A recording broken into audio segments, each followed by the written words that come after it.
We good? Looks good. All right, the order will be the immigration dissent, and then poverty, then solvency.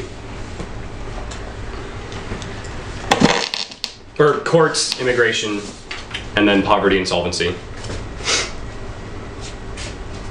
Ready? Ready? Okay.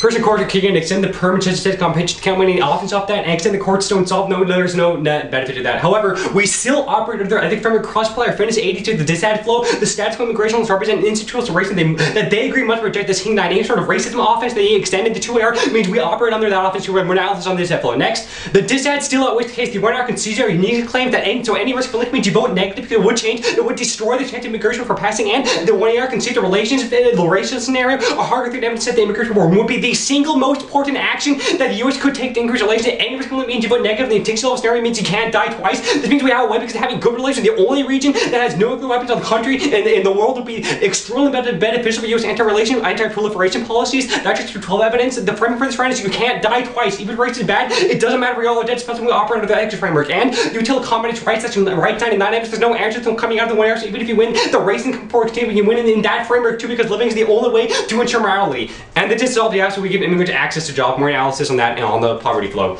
We move on to line by line. First, the group 1AR 1 through 4 extender IREC 2002 evidence saying that we cannot understand only one factor of oppression. The judge value which world is better for racism, and then vote negative because immigration is obviously better. The logic of rejecting the politics instead only allows the right to co-opt their ethics. They may help African Americans at the expense of Latin American relations, which is still unethical. And we must fight all causes. Regime 6 evidence says we must fight all injustices about interracial racism. And risk the aft trades off Latin American relations. The dissent comes first, and we actually have an impact coming out of Latin American relations beyond just racism. Our Shifter 12 evidence says that results in exchange level scenario because of risk of proliferation.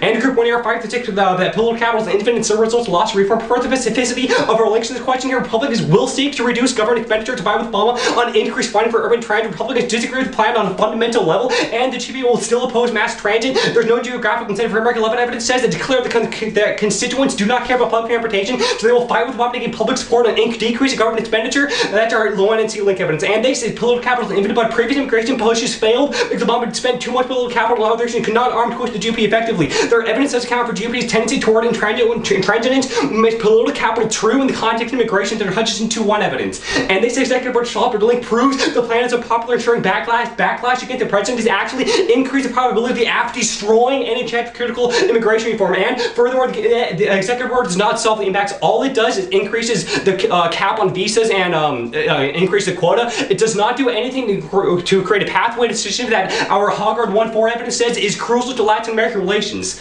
And they say Chamber of Commerce loves a plan but caused by link analysis. And they say gun control thumb, but our fully 115 evidence says the bomb has enough immigration for debt and evidence and for the debt fight and gunfights means we are still political capital to solve immigration. And even if that's not true, gun control is different forces. Obama's not using bully pulpit to not using the bully pulpit to gain approval and popularity with congressmen. He's using public services to get public support, not political support. Moving on to poverty. All they're saying this is highly defensive. Except 1 and C2, the plan creates low-paying jobs. All they say the plan does not create only creates access, but even if you believe that, immigrants can still take action. That means we access any sort of impact. We access the ethical impacts are there. There's no risk of offense. And furthermore, gentrification kills the solvency in this question. Your evidence says that rich people will move into the inner city because it raises house prices, because there's more incentive and demand for the houses. Houses there means they raise prices, means the inner city people will be pushed out to suburban, and they cannot access jobs even public transportation systems because the prices will then go up. And then they say that there's a low wage status quo, but even though it's still racist, because our 1 and C3 evidence from the WLPO says that it would still be used, they would still be confined to a subaltern role, people will use them for capital productions. Moving on to solvency. They say that the extent 1 and C1 investment causes gentrification, but they say the only answer they make this in development and status quo rather than the analysis on how it increases house price, meaning only rich people can live there. It means they actually make the problem of people can access jobs, of African Americans can access jobs to status quo inevitable, and actually make it worse. It means we access full risk of impact here, and we operate better on their ethic framework on the immigration dissent. And they say that status quo forces are the problem with politics, and that the impact is co-option. But our 1 and C2 evidence from Dorita says that attempts to be free of calculation legislation cause co-option. It specifically says that allows the like Republicans, the government to say that, or Republicans, the government to be like, we're helping African Americans, so therefore we don't be helping on immigration reform. But immigration comes first. Therefore, we operate on their ethical framework here. They're not able. They need. It trades off. That means you vote on immigration reform first because the actual impact of that resulted in extinction. You can't die twice. They say the key first step, but there's no analysis coming out of the 1 yard, so why the immigration decide can't be the key first step to solving other education and racism claims.